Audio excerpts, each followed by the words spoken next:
Hello friends, welcome to बुधुलर academy. तो हम देख रहे थे exercise of chapter 1 of class 10 that is chemical reaction and equation. तो बच्चों फर्स्ट पार्ट में हमने question number 1 to question number 10 discuss कर लिए है। अब हम पार्ट 2 देखने जा रहे हैं जिसमें हम question number 11 to question number 20 discuss करेंगे। तो आइए स्टार्ट करते हैं। Question number 11, why are decomposition reaction called the opposite of the combination reaction? And write down the equation for those reaction. तो बच्चों इस क्वेश्चन में हमें पूछा है कि डिकम्पोजिशन रिएक्शन कॉम्बिनेशन रिएक्शन से अपोजिट क्यों होती है और उनके हमें एग्जाम्पल्स भी लिखने हैं। तो जैसे कि हमें पढ़ा है डिकम्पोजिशन रिएक्शन क्या होती है। डिकम्पोजिशन रिएक्शन में जो कंपाउंड होता है वो ब्रेक डाउन होता है 2 और 3 सब्सटेंस में। That is decomposition reaction are those in which a compound breaks down to form 2 or more substance and these reaction require a source of energy to proceed। और ये reaction होने के लिए हमें वो सब्सटेंस को एनर्जी प्रोवाइड करनी पड़ती है ब्रेक डाउन होने के लिए।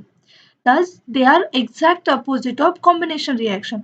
इसीलिए वो exact opposite है combination reaction से, क्योंकि combination reaction are those in which 2 or more substances that is element or compound combine to form a single product with the release of the energy। Combination reaction में क्या होता है? Combination reaction में 2 और 2 से ज़्यादा सब्सटेंस जैसे कि एलिमेंट्स हो या कंपाउंड हो, वो सब्सटेंस एक दूसरे के साथ कंबाइन होते हैं और कंबाइन होने से हमें एक सिंगल प्रोडक्ट मिलता है और ये रिएक्शन होते समय एनर्जी भी रिलीज होती है। तो बच्चों है ना दोनों में डिफरेंस। डिकम्पोजिशन रिएक्शन में एक ही सब्सटेंस ब्रेक होता है और कॉम्बिनेशन रिएक्शन में 2 सब्सटेंस कंबाइन होते हैं। सो this is the difference between them. अब हम उसके एग्जाम्पल देखते हैं। बच्चों जैसे कि हमें पता है डिकम्पोजिशन रिएक्शन में कोई भी कंपाउंड उसे जब हम एनर्जी प्रोवाइड करते हैं तब वो ब्रेक डाउन होता है 2 सब्सटेंस में। ओके, तो इसके लिए हम वाटर का एग्जाम्पल लेंगे। जब हम वाटर में से इलेक्ट्रिसिटी पास करेंगे दैट इज व्हेन H2O, इसमें से हम इलेक्ट्रिक करंट पास कर रहे हैं, तब हमें मिलता है 2H2 गैस और O2 gas. Okay, opposite combination reaction में when two substances combine it gives a single product that is AB और ये इसमें एनर्जी रिलीज होती है। ओके, तो बच्चों इसका एग्जांपल हम वाटर का ही लेंगे। That is when hydrogen gas reacts with oxygen gas it gives water that is H2O और एनर्जी रिलीज हो रही है। So this is the difference between them. Question number 12, write one equation for each decomposition reactions where energy is supplied in the form of heat, light and electricity। तो बच्चों जैसे कि हमें पता है डिकम्पोजिशन रिएक्शन में एक सिंगल रिएक्टेंट को ब्रेक डाउन किया जाता है 2 और मोर प्रोडक्ट में। तो वो रिएक्टेंट को ब्रेक डाउन करने के लिए हमें एनर्जी अप्लाई करनी पड़ती है in the form of heat, light और इलेक्ट्रिसिटी। तो इसी बेसिस पर डिकम्पोजिशन रिएक्शन के 3 टाइप्स पढ़ते हैं, that is thermal decomposition, electrolytic decomposition और फोटोलिसिस डिकम्पोजिशन। तो हमें इस क्वेश्चन में इन तीनों डिकम्पोजिशन के इक्वेशन राइट डाउन करने हैं। तो आइए, so the first type of decomposition reaction is thermal decomposition. Thermal यानी रिलेटेड टू हीट, यहाँ पे सोर्स ऑफ एनर्जी होती है heat. So when calcium carbonate को हम हीट प्रोवाइड करते हैं तब वो ब्रेक डाउन होता है कैल्शियम ऑक्साइड और कार्बन डाइऑक्साइड में। सो this is the thermal decomposition. Now second one is electrolytic decomposition. यहाँ पे सोर्स ऑफ एनर्जी क्या होती है? Electric current. जब हम वाटर में इलेक्ट्रिक करंट पास करते हैं तब हमें मिलते हैं हाइड्रोजन गैस और ऑक्सीजन गैस। तो बच्चों यहाँ पे दो molecules balance equation. So this is the electrolytic decomposition. Now the third one is photolysis decomposition, यानी यहाँ पर सोर्स ऑफ एनर्जी होती है sunlight.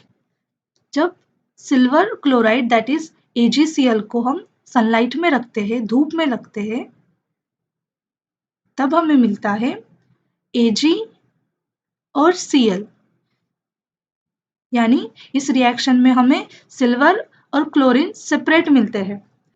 So these are the equation for the decomposition reaction where energy is supplied in the form of heat, light or electricity. Now, question number 13.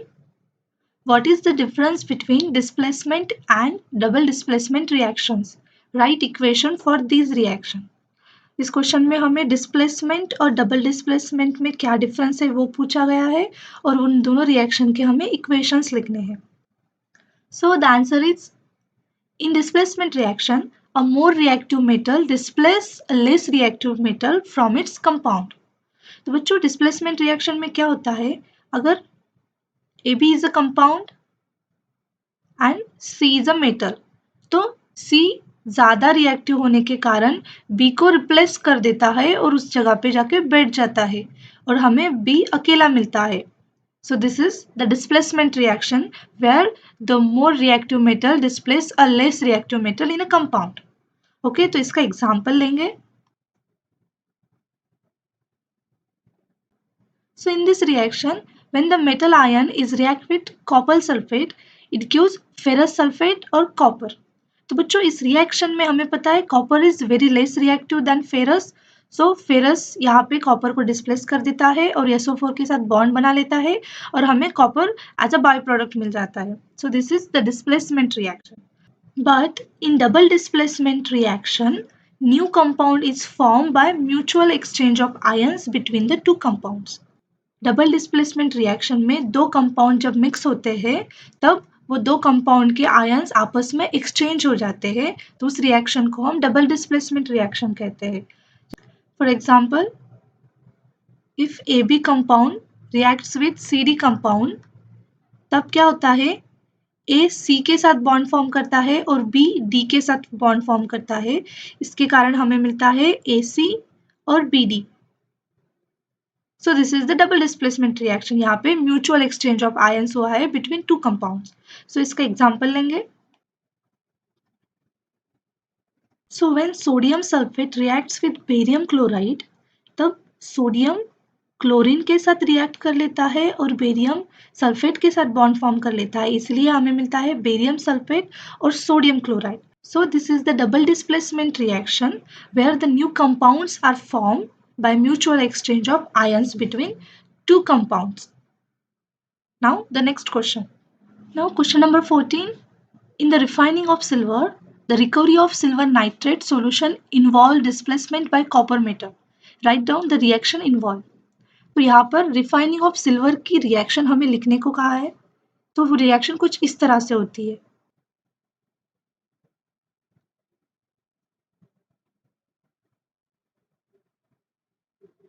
तो बच्चों when silver nitrate reacts with copper, तब copper nitrate और silver form होता है. तो इस reaction में copper silver को डिस्प्लेस कर देता है और इसके कारण हमें रिफाइंड सिल्वर मिल जाता है. आगे बढ़ते हैं नेक्स्ट क्वेश्चन में. Question 15. What do you mean by a precipitation reaction? Explain by giving examples. So the answer is a reaction in which precipitate, that is insoluble substance, is formed is called as precipitation reaction. ऐसी reaction जिसके होने पर हमें एक इंसोल्युबल substance मिलता है, उस reaction को हम कहते हैं प्रेसिपिटेशन रिएक्शन. तो उसके example, when sodium carbonate reacts with calcium chloride, it gives calcium carbonate and sodium chloride. So in this reaction calcium carbonate is obtained as precipitate, यानी calcium carbonate उस reaction में एक insoluble substance that is solid form में मिलता है. So this is the precipitation reaction. So we take one more example. This reaction, sodium sulfate reacts with barium chloride, gives barium sulfate and sodium chloride. So in this reaction, barium sulfate is obtained as a precipitate, that is solid. So this is also precipitation reaction.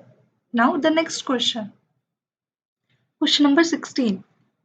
Explain the following term of gain or loss of oxygen with two examples each. Oxidation and reduction. तो इस example में oxidation और reduction ये दो term में किसमें oxygen gain होता है और किसमें ऑक्सीजन लॉस होता है वो बताना है विद एग्जाम्पल्स। तो सबसे पहले हम ऑक्सीडेशन देखते हैं। Oxidation is the gain of oxygen. Oxidation में ऑक्सीजन गेन होता है।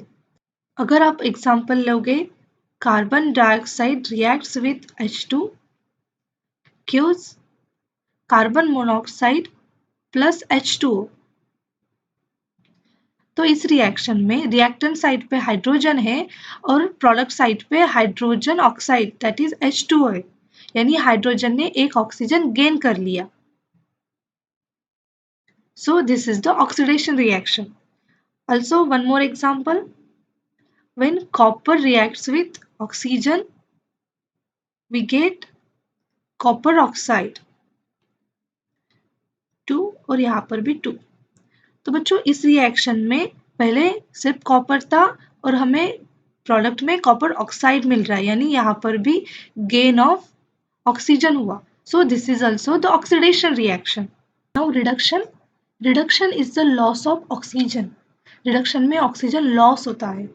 इसके एग्जाम्पल्स है, when carbon dioxide reacts with hydrogen gas it gives carbon monoxide plus water. तो बच्चों इस रिएक्शन में कार्बन डाइऑक्साइड से हमें मिल रहा है कार्बन मोनोऑक्साइड, यानी यहाँ पे क्या हो रहा है, removal of oxygen. So this is the reduction reaction. Now the next reaction is when copper oxide reacts with hydrogen, it gives copper plus water. तो बच्चों इस रिएक्शन में रिएक्टेंट साइड पे कॉपर ऑक्साइड है और प्रोडक्ट साइड पर copper है। Now question number 17. A shiny brown colored element acts on heating in air becomes black in color. Name the element X and the black color compound form. तो बच्चों ये X element होता है copper, जिसे burn करके हमें मिलता है एक ब्लैक कलर का compound that is copper oxide. So the answer is X is copper and the black colour compound form is copper oxide. So the reaction कुछ इस तरह से होती है, when copper reacts with oxygen it gives copper oxide. So the copper is shiny brown in color and the copper oxide is black in color. Now the next question. Question number 18. Why do we apply paint on the iron article? हम लोग लोहे की चीजों पर paint क्यों लगाते हैं? So the answer is iron article when comes in the contact of moisture present in the atmosphere get rusted. लोहे की चीजें एटमॉस्फेयर में जो मॉइस्चर होती है उनके कांटेक्ट में ज़्यादा दिनों तक आई तो वो रस्ट हो जाती है, यानी उन पर जंग लग जाती है। तो इसीलिए paint is applied on the surface of the iron to prevent it from rusting. तो इसीलिए आयरन के सरफेस पर अगर हमने पेंट लगा दिया तो क्या होगा, वहाँ पर एक लेयर फॉर्म हो जाएगी जिससे वजह से मॉइस्चर डायरेक्टली आयरन पर अटैक नहीं कर पाएगा, यानी it will be prevent from rusting. तो वो जंग नहीं लगेगा उसके ऊपर। सो इसीलिए हम आयरन के आर्टिकल के ऊपर पेंट लगाते हैं। Now the next question. Now question number 19. Oil and fat containing food atoms are flushed with nitrogen. Why? तो बच्चों जो फूड एटम में ऑयल और फैट होता है उन फूड एटम्स को नाइट्रोजन के साथ पैक किया जाता है। तो क्यों पैक किया जाता है? So the answer is nitrogen is an inert gas. Nitrogen जो कि एक इनर्ट गैस होता है and does not easily react with this substances, और वो ऑयल और फैट कंटेनिंग फूड आइटम्स के साथ इजीली रिएक्ट नहीं होता। On the other hand oxygen reacts with food substances and make them rancid. और ऑक्सीजन इस तरह के फूड आइटम्स के साथ रिएक्ट होता है और उन्हें खराब कर देता है। Thus, bags used in packing food items are flushed with nitrogen gas to remove oxygen inside the pack. Oxygen की वजह से वो फूड आइटम्स खराब होते हैं, इसीलिए पैकिंग के टाइम पर उन फूड आइटम के साथ उसमें नाइट्रोजन भरा जाता है जिससे ऑक्सीजन बाहर निकल जाता है। When oxygen is not present inside the pack, rancidity of oil and fat containing food items is avoided. जब ऑक्सीजन उन पैकेट के अंदर नहीं रहता है तब फूड आइटम्स कंटेनिंग ऑयल और फैट वो खराब नहीं होते हैं, वो रैंसिडिटी से प्रिवेंट हो जाते हैं, इसीलिए हम उसमें नाइट्रोजन गैस फिलअप करते हैं। Now the last question of this chapter, that is question number 20. Explain the following terms with one example each, corrosion and rancidity. सबसे पहले हम करोजन देखते हैं। When a metal is attacked by substances around it such as air, water, moisture, acid or base, etc., it is said to be corrode. यानी अगर कोई भी metal हो वो अपने आजू बाजू में जो एयर, वाटर, मॉइस्चर, एसिड और बेस रहते हैं, ये सारी चीज़ों से अगर अटैक होकर खराब हो रहा है तब उसे हम कहेंगे corrode, and the process is called as corrosion, और उस प्रोसेस को हम कहते हैं करोजन। इसके एग्जाम्पल होते हैं रस्टिंग ऑफ आयरन, रैंसिडिटी यानी फूड आइटम्स का सड़ जाना, oxidation of fats and oil when exposed to air called rancidity. जिस फूड आइटम में फैट और ऑयल होता है, अगर वो फूड आइटम ऑक्सीजन के साथ रिएक्ट होता है तब वो खराब हो जाता है यानी रैंसिड हो जाता है। It is responsible for the spoilage of the food, इसकी वजह से हमारा खाना खराब हो जाता है, and it causes bad smell and bad taste in the food, और ये खराब होने से खाने की स्मेल और टेस्ट खराब हो जाती है। तो इसके एग्जाम्पल्स है